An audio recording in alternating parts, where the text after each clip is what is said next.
Chegamos ao capítulo 20, na fase do Império Romano, na página 47, e é considerada a fase, de grande desenvolvimento da civilização romana.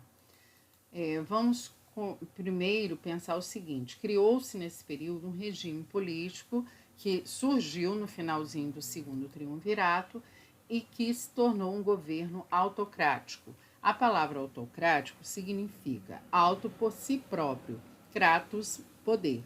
Então, é o poder por si próprio. O governante tem um poder por si próprio. No caso, o governante era o Otávio.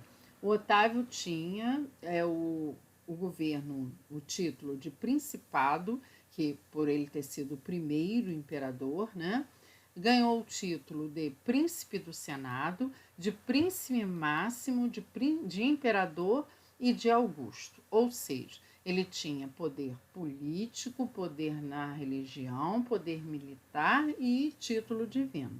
Todos os poderes ao imperador romano. A sociedade foi criada nesse período, houve uma alteração. Foi criada uma divisão em ordens. E essa divisão usou, para dividir, usou o critério censitário para participar do governo. Então, cada grupo social, dependendo da sua renda, isso que é critério censitário, ele vai ou não participar do governo. Então, nós vamos ter aí algumas ordens tendo toda a participação no governo e outras nada de participação. Então, nós temos a ordem senatorial, equestre, inferior e escravos. Na senatorial seria a ordem composta aí pelos senadores patrícios, estando abaixo do imperador. O imperador continua com seus plenos poderes. E a senatorial, ela mantém-se o Senado, mas o Senado agora obedece diretamente e é o que o imperador quer. Então, é a ordem senatorial. A equestre é composta aí pelos homens novos e enriquecidos. Então, são ex-plebeus, que se enriqueceram e que agora já está adquirindo uma participação no governo. E a ordem inferior é composta por plebeus e estrangeiros. E escravos era apenas a mão de obra básica nesse período.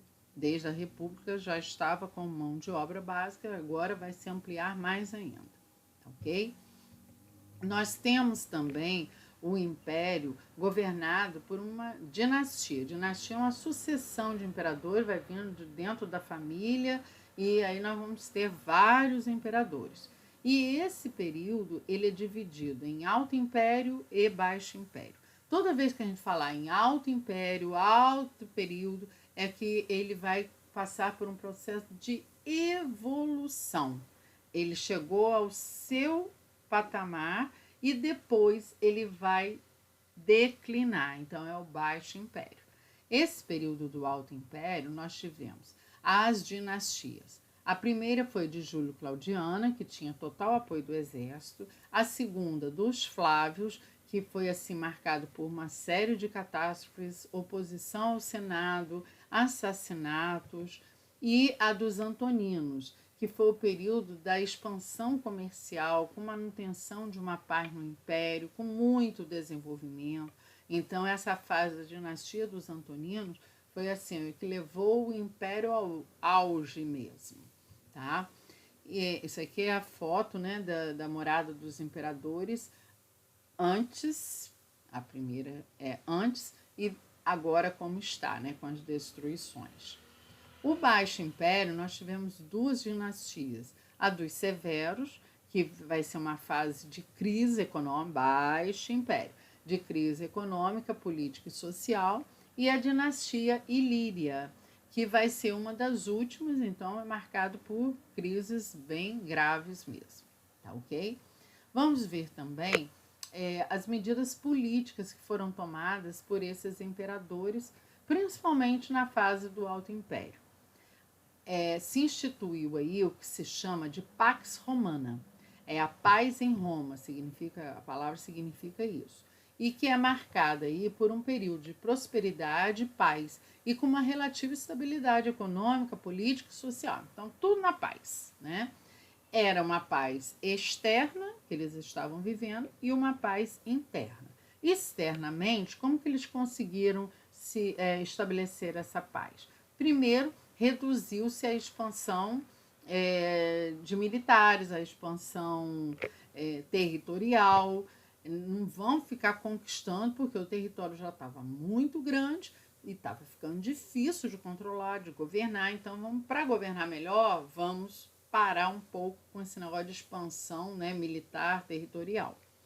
Deixava também legiões do exército nas províncias romanas e nas fronteiras, então com total controle militar.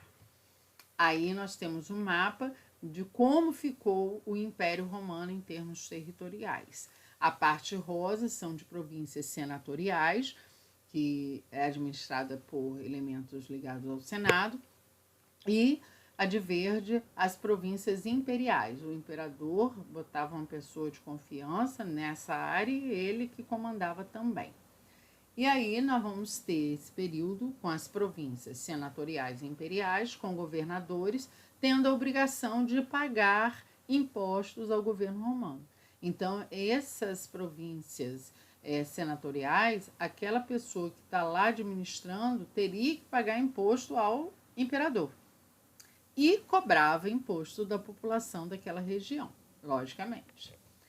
E foi marcada também por uma aliança com as elites locais das áreas conquistadas. Então, esses administradores das províncias faziam uma aliança com as elites daquela área e dali cada um tirava proveito, mas a população que acabava sendo explorada para pagar imposto e ficava numa situação paupérrima, né, de exploração. A Pax Romana, que é o período de prosperidade e paz, internamente, como que o imperador conseguiu? Ele criou a famosa política do pão e circo. Vamos entender isso aqui que é super importante. A política do pão e circo consiste em um governo distribuir trigo, no caso pão, para a população pobre e a exibição de espetáculos públicos nos circos e anfiteatros para entreter o povo. Foi uma fase que eles criaram muitos anfiteatros importantíssimos e aí ali eles promoviam uma série de atividades públicas de divertimento, de espetáculo, luta de gladiadores, corrida de bigas, batalha naval, um monte de coisa que eles faziam para poder a população estar ali assistindo de graça. E com isso, gente, qual era o objetivo dessa política? Aí é o Coliseu. No Coliseu ocorria uma série de lutas de gladiadores e que eram verdadeiros espetáculos. Um local imenso, né? Um anfiteatro imenso, e ali tinha esses espetáculos para todos entrarem de graça. Na verdade, essa política queria evitar a agitação social das camadas marginalizadas. Como a população estava sendo cada vez mais explorada e marginalizada, poderia vir a acontecer novamente aquela tensão social, aquelas crises, aquelas revoltas. Então, ele adota essa política para impedir as revoltas dentro do império, que poderia culminar em uma nova crise. Então, vamos deixar tudo na paz. De que maneira? Vamos agradar o povão, né? Vamos agradar a massa marginalizada, porque eles recebendo comida e diversão, eles vão ficar quietinhos, não vão ficar se revoltando, fazendo revolta nenhuma aqui no governo.